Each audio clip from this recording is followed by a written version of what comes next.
Everyone, and I mean everyone, who was in any way involved in this incident will be brought to justice. That was the firm resolve of Prime Minister Andrew Holness at the start of last week in response to the terror attack on residents of Cherry Tree Lane in Clarendon. 8 persons were killed and 9 others injured.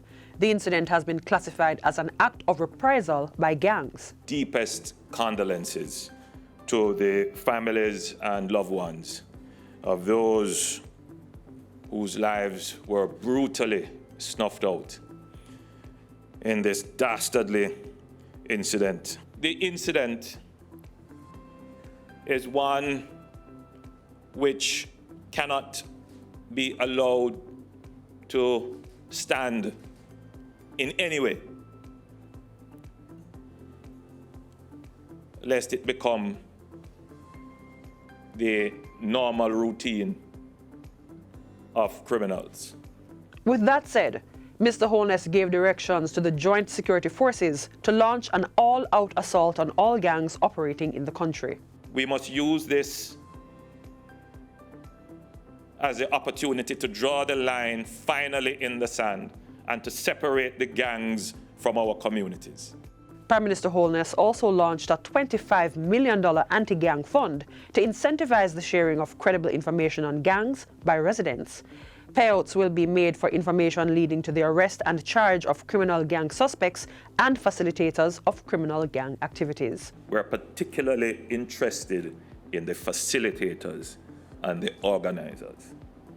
The facilitators, those who provided the weapons or gave access to the weapons and ammunition, access to the motor vehicle, organized, made the telephone calls, made the connections. We're particularly interested in those persons. Funds are also earmarked for the recovery of firearms and ammunition and the supply network, securing evidence in the investigation of criminal gangs, and information on persons who are harboring criminal gang members and their associates. Persons are being encouraged to call Crime Stop at 311, Police Emergency 119, NIB Tip Line 811, the MOCA Tip Line at 888 MOCA Tip, that's 888-662-2847, or the JDF Tip Line at 837-8888. Prime Minister Andrew Holness and a team toured Cherry Tree Lane in Clarendon to see firsthand the site of the deadly attack and meet with victims.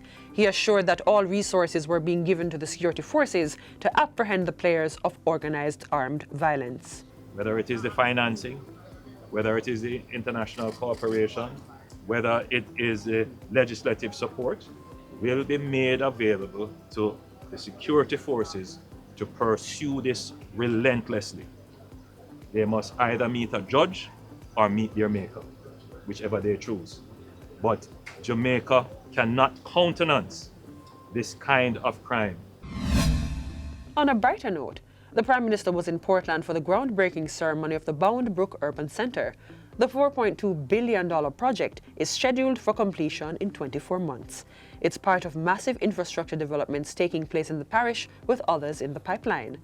Mr. Holness says the development is being accompanied by major road infrastructure works that involve improvement to 147 kilometers of roadway linking Port Antonio to Kingston. So from Harbour View, come all the way around, you're going to have the best quality road. Number one. And it is not merely asphalt. This is what we call a utility corridor. Meanwhile, a bypass for the town of Port Antonio is being developed at a cost of $75 million. And that road will take off much of the traffic that is not here for sightseeing, is not here to go into the town. They want to get about their business. So those can take the bypass road.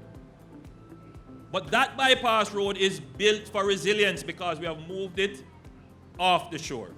In addition, Mr. Holness indicates that a master development plan has been done for the Port Antonio waterfront to include a cruise shipping port. Lands owned by the Port Authority, the UDC, and other government entities will be used.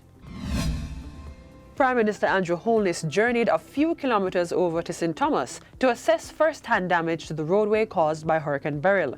He indicated that a new seawall would be built along the Roselle Main Road, which was impacted by storm surge. The corridor falls under roadworks being done by the Southern Coastal Highway Improvement Project. This is not a defect of the contractor. This is something now that the government will have to pursue as supplementary work, meaning we will have to have an additional budget because of the hurricane to put in a seawall.